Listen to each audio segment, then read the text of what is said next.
Hi,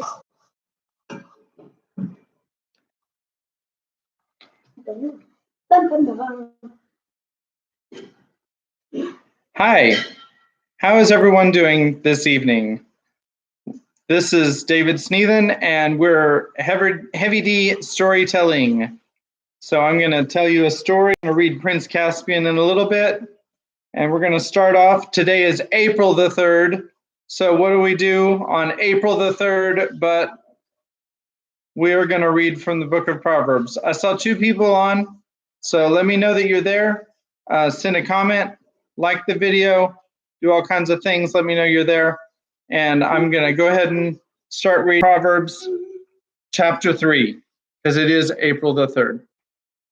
My son, do not forget my teaching, but let your heart keep my commandments. For length of days and years of life and peace they will add to you. Let not steadfast love and faithfulness forsake you. Bind them around your neck, write them on the tablet of your heart. So you will find favor and good success in the sight of God and man.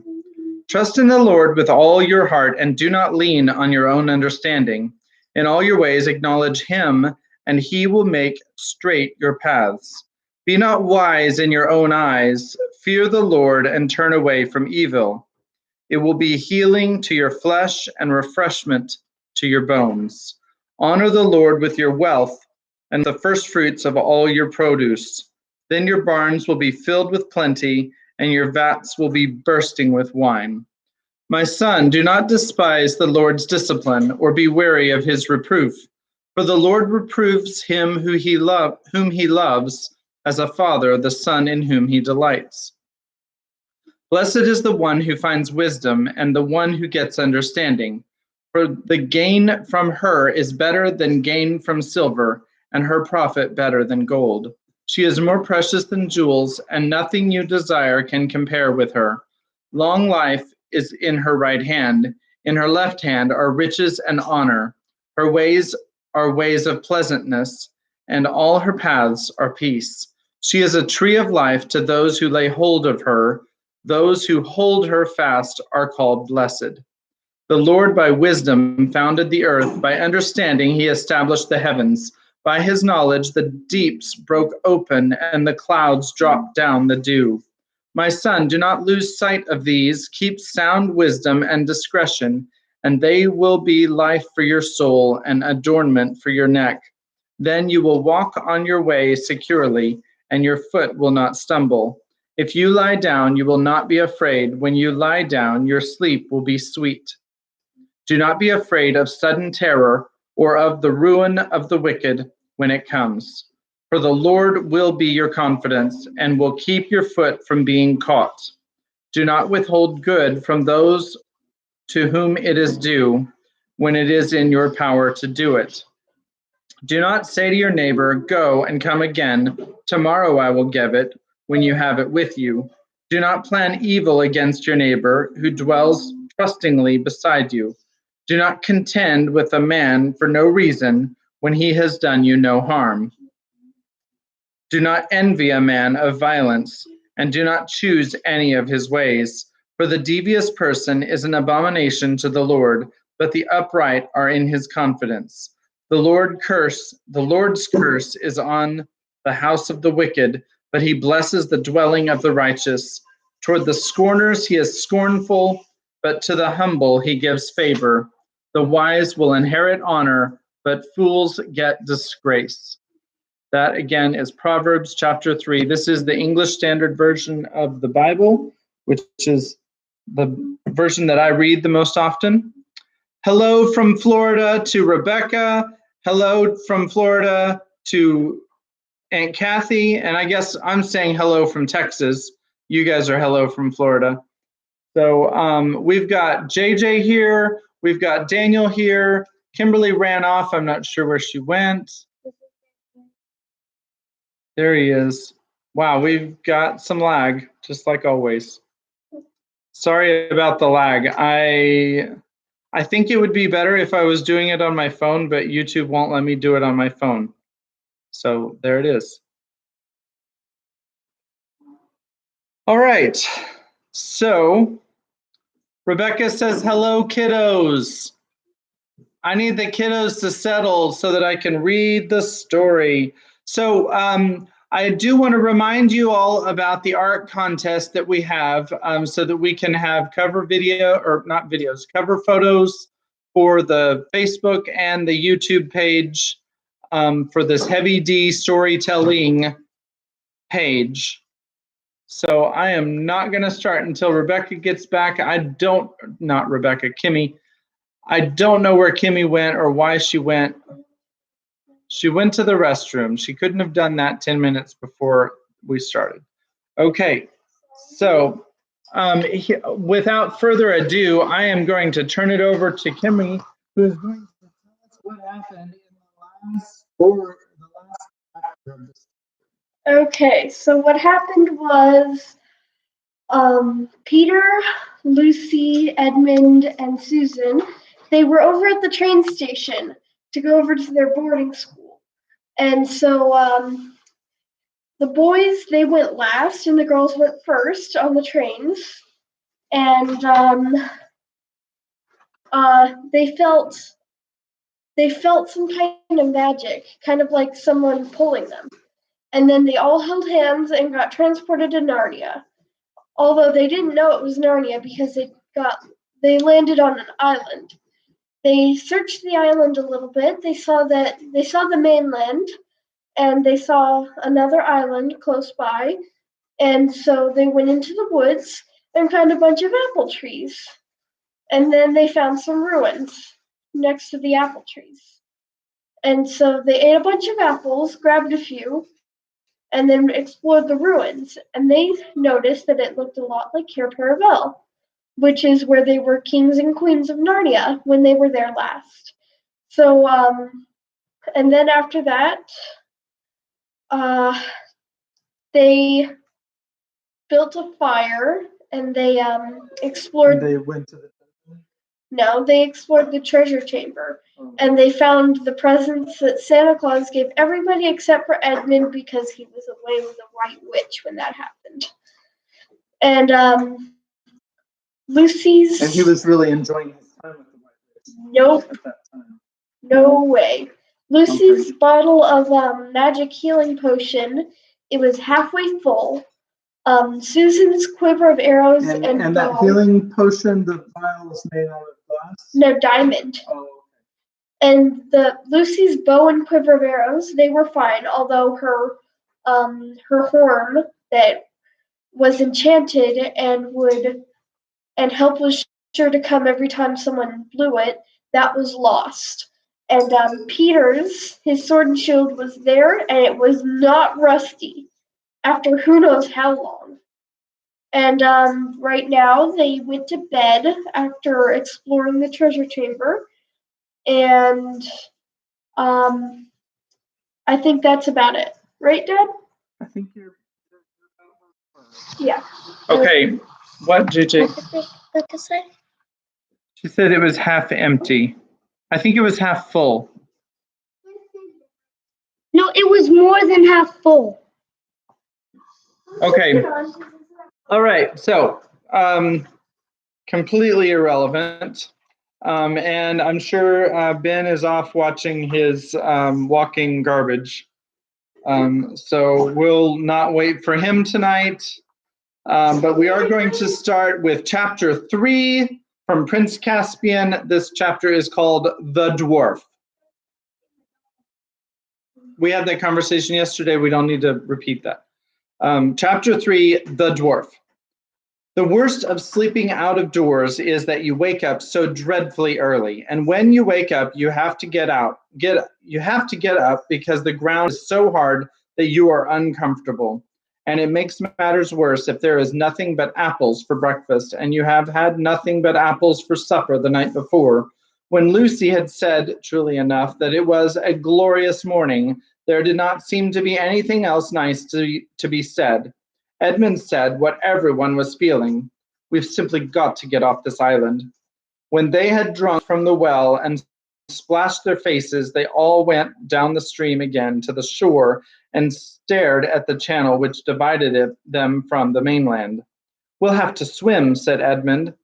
It would be all right for Sue, said Peter. Susan had won prizes for swimming at school. But I don't know about the rest of us.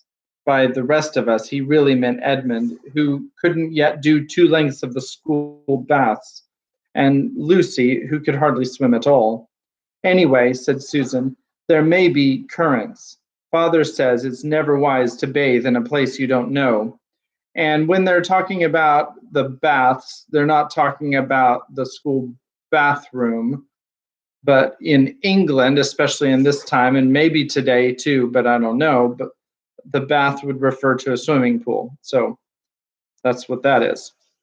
But Peter, said Lucy, look here, I know I can't swim for nuts at home, in England I mean, but couldn't we all swim long ago, if it was long ago, when we were kings and queens of Narnia? We could ride then too and do all sorts of things, don't you think? Ah, but we were sort of grown-ups then, said Peter. We reigned for years and years and learned to do things. Aren't we just back at our own proper ages again now? Oh, said Edmund in a voice which made everyone stop talking and listen to him. I've just seen it all, he said. Seen what? Asked Peter. Why, the whole thing, said Edmund. You know what we were puzzling about last night, that it was only a year ago since we left Narnia, but everything looks as if no one had lived in Cair Paravel for hundreds of years. Well, don't you see? You know that however long we seem to have lived in Narnia, when we got back through the wardrobe, it seemed to have taken no time at all. Go on, said Susan. I think I'm beginning to understand us in England. By Jove, Ed, said Peter, I believe you've got it. In that sense, it really was hundreds of years ago that we lived in Cair Paravel, and now we're coming back to Narnia just as if we were Crusaders or Anglo-Saxons or ancient Britons or someone coming back to modern England. How excited they'll be to see us, began Lucy, but at the same moment everyone else said, hush, or look, for now something was happening. There was a wooded point on the mainland a little to their right, and they all felt watched without moving a finger. This'll do, said the soldier on the stern with the boat, when the boat had come about opposite to them. What about tying a stone to his feet, Corporal? Said the other, resting his oars. Garn, growled the other. We don't need that, and we haven't brought one. He'll drown sure enough without a stone, as long as we've tied the cords right. With these words, he rose and lifted his bundle. Peter now saw that it was really alive and was, in fact, a dwarf, bound hand and foot, but struggling as hard as he could. Next moment, he heard a twang just beside his ear, and all at once the soldier threw up his arms, dropping the dwarf into the bottom of the boat and fell over into the water. He floundered away to the far bank, and Peter knew that Susan's arrow had struck on his helmet. He turned and saw that she was very pale, but was already fitting a second arrow to the string. But it was never used. As soon as he saw his companion fall, the other soldier, with a loud cry, jumped out of the boat on the far side, and he also floundered through the water, which was apparently just in his depth, and disappeared into the woods of the mainland. Quick, before she drifts, shouted Peter. He and Susan, fully dressed as they were, plunged in, and before the water was up to their shoulders, their hands were on the side of the boat. In a few seconds, they had hauled her to the bank and lifted the dwarf out. And Edmund was busily engaging in cutting his bonds with a pocket knife. Peter's sword would have been sharper, but a sword is very inconvenient for this sort of work because you can't hold it anywhere lower than the hilt. When at last the dwarf was free, he sat up, rubbed his arms and legs, and exclaimed, well, whatever they say, don't feel like ghosts. Like most dwarfs, he was very stocky and deep-chested. Oh, it says unable to connect to chat. Okay. Are you guys still able to hear me? I'm hoping. I see 2 people. Like most dwarfs, he was very stocky and deep-chested. He would have been about 3 feet high if he had been standing up. An immense beard and whiskers of coarse red hair left little of his face to be seen except a beak-like nose and twinkling black eyes. Anyway, he continued, ghosts or not, you've saved my life and I'm extremely obliged to you. But why should we be ghosts? Asked Lucy. I've been told all my life, said the dwarf, that these woods along the shore were as full of ghosts as they were of trees. That's what the story is, and that's why, when they want to get rid of anyone, they usually bring him down here, like they were doing with me, and say they'll leave him to the ghosts. But I always wondered if they didn't really drown him or cut their throats. I never quite believed in the ghosts. But those two cowards you just shot believed all right. They were more frightened of taking me to my death than I was of going. Oh, said Susan, so that's why they both ran away. Eh? What's that? Said Edmund. They got away, said Edmund, to the mainland. I wasn't shooting to kill, you know, said Susan. She would not have liked anyone to think she could miss at such a short range. Said the dwarf. That's not so good. That may mean trouble later on, unless they hold their tongues for their own sake. What were they going to drown you for? Asked Peter. Oh, I'm a dangerous criminal, I am, said the dwarf cheerfully, but that's a long story. Meantime, I was wondering if perhaps you were going to ask me to breakfast. You've no idea what an appetite it gives me, being executed. There's only apples, said Lucy dolefully. Better than nothing, but not so good as fresh fish, said the dwarf. It looks as if I'll have to ask you to breakfast instead. I saw some fishing tackle in that boat, and anyway, we must take her round to the other side of the island. We don't want anyone from the mainland coming down and seeing her. I ought to have thought of that myself, said Peter. The four children and the dwarf went down to the water's edge and pushed off the boat with some difficulty and scrambled aboard. The dwarf at once took charge. The oars were, of course, too big for him to use, so Peter rowed and the dwarf steered them north along the channel and presently eastward round the tip of the island. From here, the children could see right up the river and all the bays and headlands of the coast beyond it. They thought they could recognize bits of it, but the woods which had grown up since their time made everything look very different. When they had come round into open sea on the east of the island, the dwarf took to fishing. They had an excellent catch of pavenders, a beautiful rainbow-colored fish which they all remembered eating in Cair Paravel in the old days. When they had caught enough, they ran the boat up into the little creek and moored her to a tree.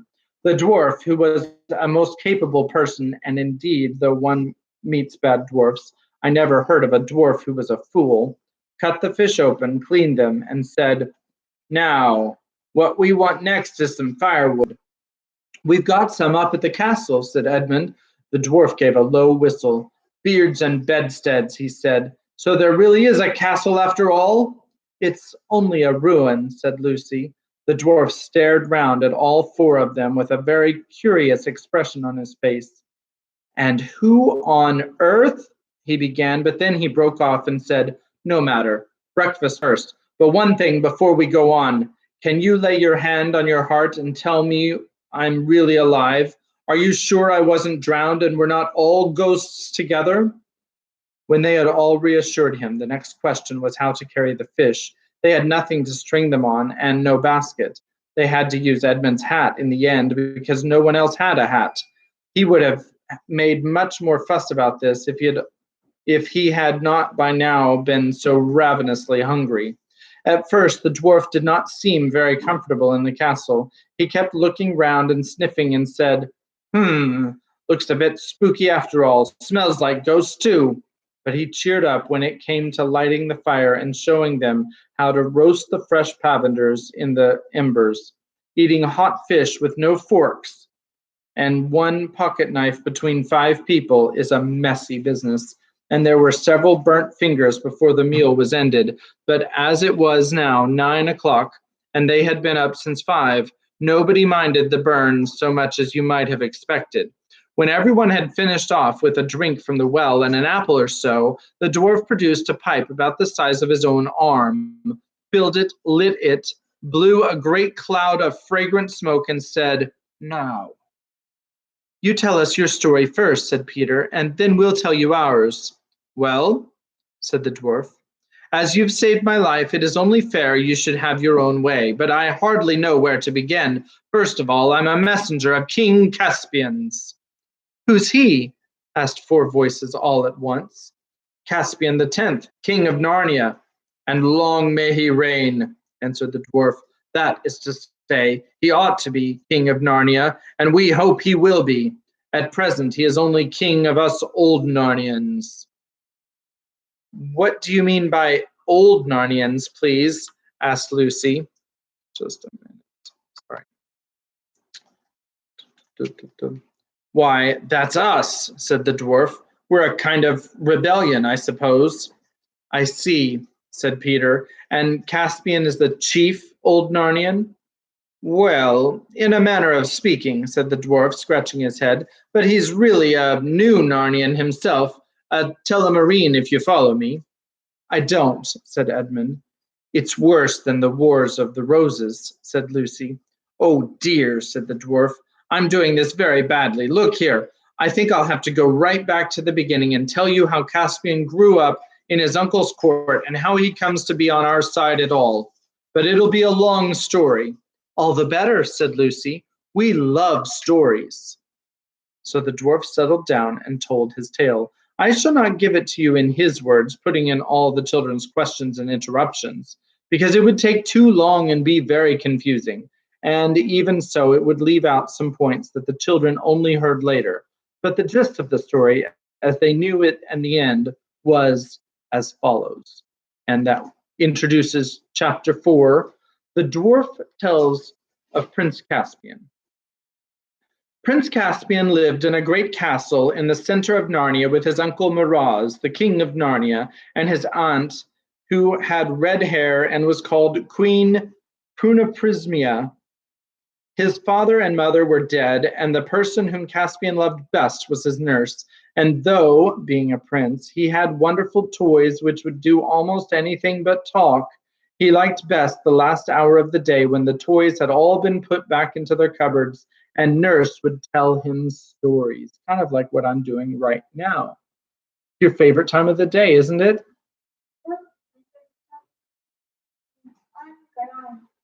Yeah, JJ likes being ungrounded. He did not care much for his uncle and aunt, but about twice a week his uncle would send for him and they would walk up and down together for half an hour on the terrace at the south side of the castle. One day, while they were doing this, the king said to him, "Well, boy, we must soon teach you to ride and use a sword. You know that your aunt and I have no children, so it looks as if you might have to be king when I'm gone. How shall you like that, eh?" "I don't know, uncle," said Caspian. "Don't know, eh?" said Miraz. "Why, I should like to know what more anyone could wish for." "All the same, I do wish," said Caspian. "What do you wish?" asked the king. I wish I could have lived in the old days," said Caspian. He was only a very little boy at the time. Up till now, King Miraz had been talking in the tiresome way that some grown-ups have, which makes it quite clear that they are not really interested in what you're saying. But now he suddenly gave Caspian a very sharp look. "Eh? What's that?" he said. "What old days do you mean?" "Oh, don't you know, uncle," said Caspian, "when everything was quite different, when all the animals could talk and there were nice people who lived in the streams and the trees, naiads and dryads they were called, and there were dwarfs, and there were lovely little fawns in all the woods, and they had feet like goats, and—" "That's all nonsense for babies," said the king sternly. "Only fit for babies, do you hear? You're getting too old for that sort of stuff. At your age, you ought to be thinking of battles and adventures, not fairy tales." "Oh, but there were battles and adventures in those days," said Caspian. "Wonderful adventures. Once there was a white witch, and she made herself queen of the whole country, and she made it so that it was always winter.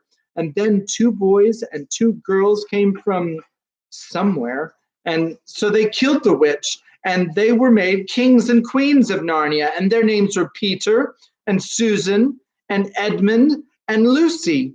And so they reigned for ever so long, and everyone had a lovely time. And it was all because of Aslan. Who's he? Said Miraz. And if Caspian had been a very little older, the tone of his uncle's voice would have warned him that it would be wiser to shut up. But he babbled on. Oh, don't you know, he said, Aslan is the great lion who comes from over the sea. Who has been telling you all this nonsense? Said the king in a voice of thunder. Caspian was frightened and said nothing. Your Royal Highness, said King Miraz, letting go of Caspian's hand, which he had been holding till now. I insist on being answered. Look me in the face. Who has been telling you this pack of lies? Nurse, faltered Caspian, and burst into tears. Stop that noise, said his uncle, taking Caspian by the shoulders and giving him a shake. Stop it, and never let me catch you talking or thinking either about all those silly stories again. There never were those kings and queens. How could there be two kings at the same time? And there's no such person as Aslan, and there are no such things as lions. And there never was a time when animals could talk. Do you hear? Yes, uncle, sobbed Caspian. Then let's have no more of it, said the king. Then he called to one of the gentlemen in waiting, who were standing at the far end of the terrace, and said in a cold voice, Conduct his Royal Highness to his apartments, and send his Royal Highness's nurse to me at once. Next day, Caspian found what a terrible thing he had done. Her nurse had been sent away without even being allowed to say goodbye to him, and he was told he was to have a tutor. Caspian missed his nurse very much and shed many tears because he was so miserable. He thought about the old stories of Narnia far more than before. He dreamed of dwarfs and dryads every night and tried very hard to make the dogs and cats in the castle talk to him. But the dogs only wagged their tails and the cats only purred. Caspian felt sure that he would hate the new tutor, but when the new tutor arrived about a week later, he turned out to be the sort of person it was almost impossible not to like. He was the smallest and also the fattest man Caspian had ever seen. He had a long silvery pointed beard which came down to his waist, and his face, which was brown and covered with wrinkles, looked very wise, very ugly, and very kind. His voice was grave and his eyes were merry, so that, until you got to know him really well, it was hard to know when he was joking and when he was serious. His name was Dr. Cornelius. Of all his lessons with Dr. Cornelius, the one that Caspian liked best was history. Up until now, except for the nurse's stories, he had known nothing about the history of Narnia. And he was very surprised to learn that the royal family were newcomers in the country. It was your highness's ancestor Caspian the First, said Dr. Cornelius, who first conquered Narnia and made it his kingdom. It was he who brought all your nation into the country. You were not native Narnians at all. You are all Telmarines. That is, you all came from the land of Talmar, far beyond the western mountains. That is why Caspian the First is called Caspian the Conqueror. Please, doctor, asked Caspian one day, who lived in Narnia before we all came here out of Telmar? No men or very few lived in Narnia before the Telmarines took it, said Dr. Cornelius. Then who did my great-great-grandancestors conquer? Whom, not who, your highness, said Dr. Cornelius. Perhaps it is time to turn from history to grammar. Oh, please, not yet, said Caspian. I mean, wasn't there a battle? Why is he called Caspian the Conqueror if there was nobody to fight with him? I said there were very few men in Narnia, said the doctor, looking at the little boy, very strangely through his great spectacles. For a moment, Caspian was puzzled, and then suddenly his heart gave a leap. Do you mean, he gasped, that there were other things? Do you mean it was like in the stories? Were there... Hush! said Dr. Cornelius, laying his head very close to Caspian's. Not a word more. Don't you know your nurse was sent away for telling you about old Narnia? The king doesn't like it. If he found me telling you secrets, you'd be whipped and I should have my head cut off. But why? Asked Caspian. It is high time we turn to grammar now, said Dr. Cornelius in a loud voice.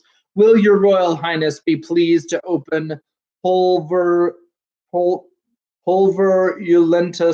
Siccus at the 4th page of the grammatical garden, or the arbor of accidents pleasantly open to the tender wits. After that, it was all nouns and verbs till lunchtime, but I don't think Caspian learned much. He was too excited.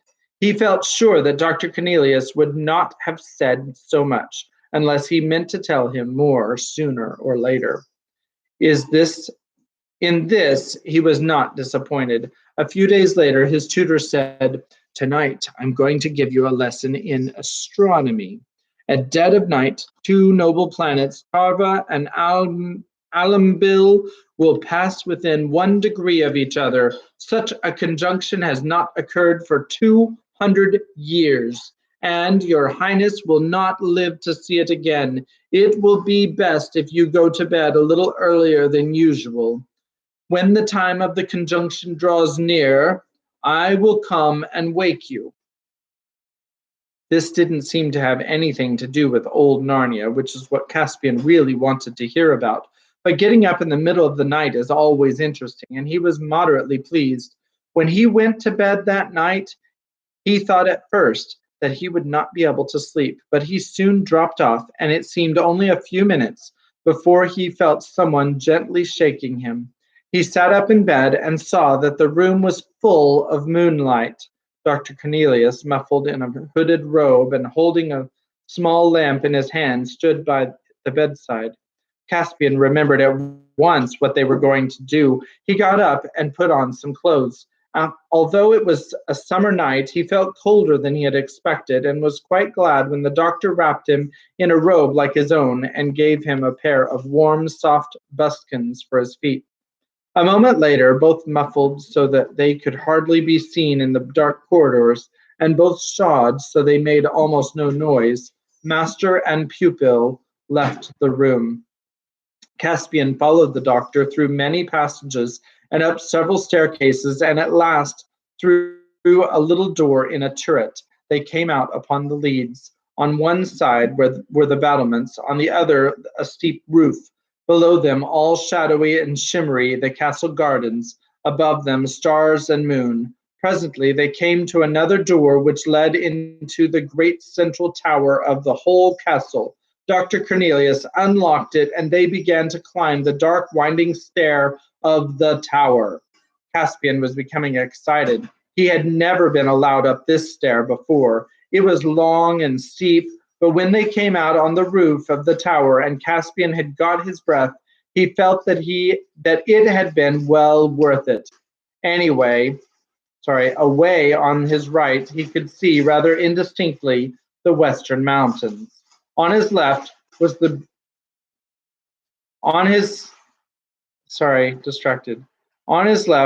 gleam of the great river, and everything was so quiet that he could hear the sound of the waterfall at Beaver's Dam a mile away. There was no difficulty in picking out the 2 stars they had come to see. They hung rather low in the southern sky, almost as bright as 2 little moons, and very close together. Are they going to have a collision? He asked in awestruck voice. Nay, dear prince, said the doctor, and he too spoke in a whisper. The great lords of the upper sky know the steps of their dance too well for that. Look well upon them. Their meeting is fortunate and means some great good for the sad realm of Narnia. Tarva, the Lord of Victory, salutes Alambil, the Lady of Peace. They are just coming to their nearest. It's a pity that tree gets in the way, said Caspian. We'd really see better from the west tower, though it is not so high. Dr. Cornelius said nothing for about 2 minutes. but stood still with his eyes fixed on Tarva and Alambil. Then he drew a deep breath and turned to Caspian. There, he said, you have seen what no man now alive has seen nor will see again, and you are right. We should have seen it even better from the smaller tower. I brought you here for another reason. Caspian looked up at him, but the doctor's hood concealed most of his face. The virtue of this tower, said Dr. Cornelius, is that we have 6 empty rooms beneath us and a long stair, and the door at the bottom of the stair is locked. We cannot be overheard. Are you going to tell me what you wouldn't tell me the other day? Said Caspian.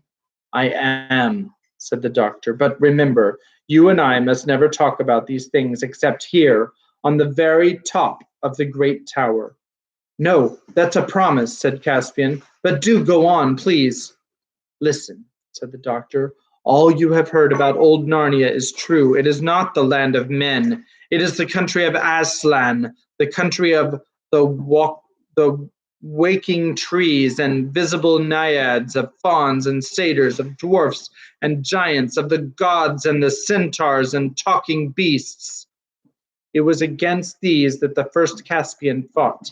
It is you Telmarines who silenced the beasts and the trees and the fountains, and who killed and drove away the dwarfs and the fauns, and are now trying to cover up even the memory of them.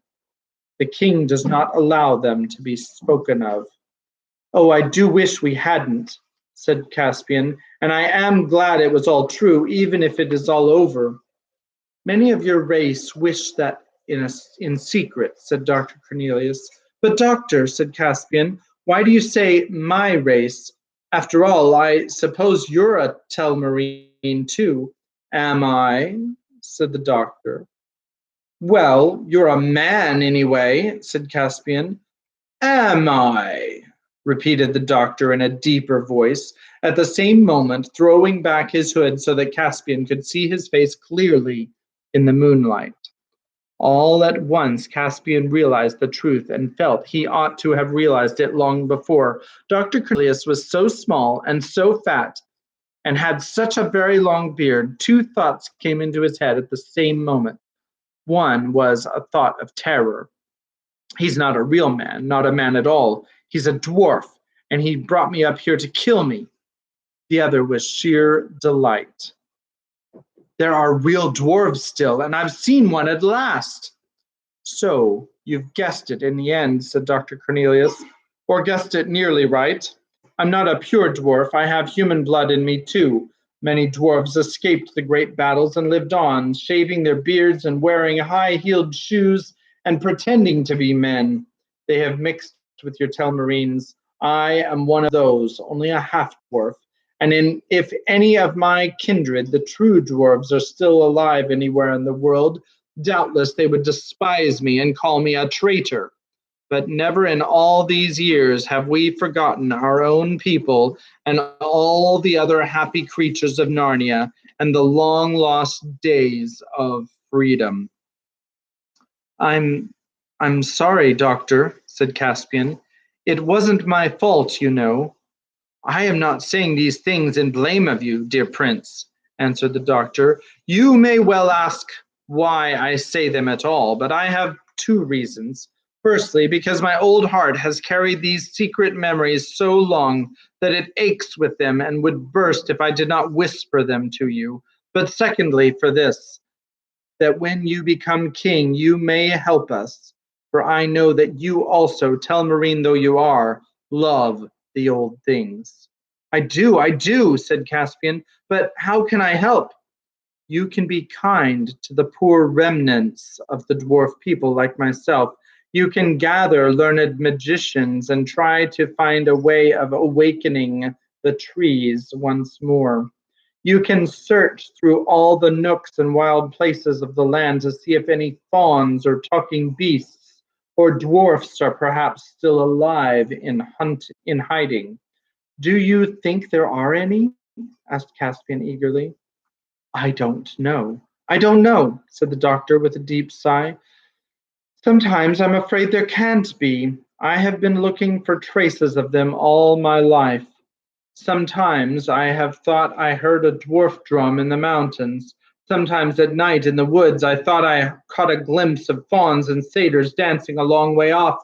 But when I came to the place, there was never anything there. I have often despaired, but something always happens to start me hoping again. I don't know.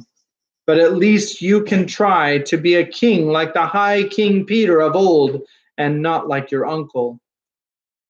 Then it's true about the kings and queens, too, and about the White Witch, said Caspian. Certainly it's true, said Cornelius.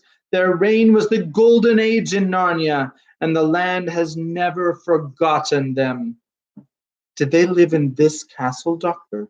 Nay, my dear, said the old man. This castle is a thing of yesterday. Your great-great-grandfather built it, but when the two sons of Adam and the two daughters of Eve were made kings and queens of Narnia by Aslan himself, they lived in the castle of Cair Paravel. No man alive has seen that blessed place, and perhaps even the ruins of it have now vanished.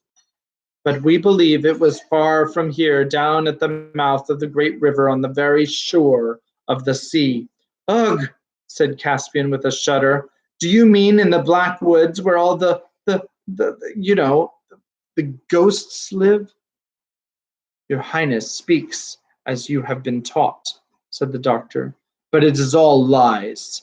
There are no ghosts there. That is a story invented by the Telmarines. Your kings are in deadly fear of the sea because they can never quite forget that in all stories Aslan comes from over the sea. They don't want to go near it, and they don't want anyone else to go near it. So they have let great woods grow up to cut their people off from the coast. But because they have quarreled with the trees, they are afraid of the woods. And because they are afraid of the woods, they imagine that they are full of ghosts. And the kings and great men, hating both the sea and the wood, partly believe these stories and partly encourage them. They feel safer if no one in Narnia dares to go down to the coast and look out to sea toward Aslan's land and the morning and the eastern end of the world. There was a deep silence between them for a few minutes. Then Dr. Cornelius said, Come. We have been here long enough. It is time to go down and to bed. Must we? Said Caspian. I'd like to go on talking about these things for hours and hours and hours. Someone might begin looking for us if we did that, said Dr. Cornelius. That's the end of chapter 4. Chapter 5. Let's just see how long it is. We're already at 43 minutes. Yeah, it's pretty long. So we're going to read chapter 5 tomorrow. It is called Caspian's Adventure in the Mountains, and the first word is after. So we're in the middle of the story about Caspian. I hope that you are enjoying the story. I see that I've got a message from Rebecca on Facebook. Let's see what she says. How's your live videos going? Yes, we can. I don't know what that's an answer to. Oh, I think from when I asked if y'all could still hear me reading. So something happened with the chat. I apologize for that. Do you have a picture to show us, JJ? Do you have a picture? Okay, this is JJ's picture from yesterday. Okay, that's fine. This is the one from yesterday.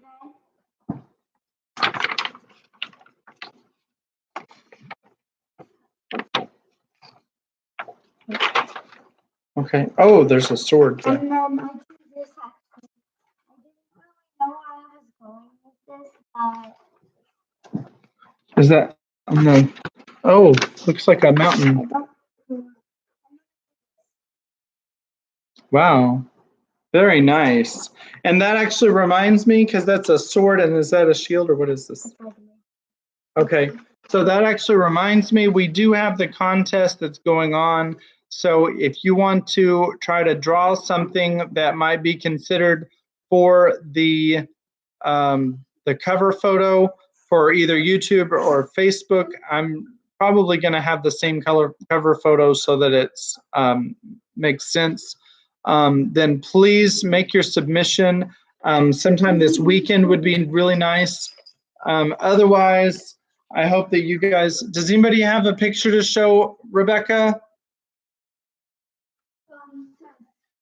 I think Daniel's been working on Sudoku. Okay. Okay, so Kimmy's gonna work on hers in secret, and we're gonna say farewell for tonight. And I hope you have a good night, and God bless you. And we will see you again tomorrow. God bless.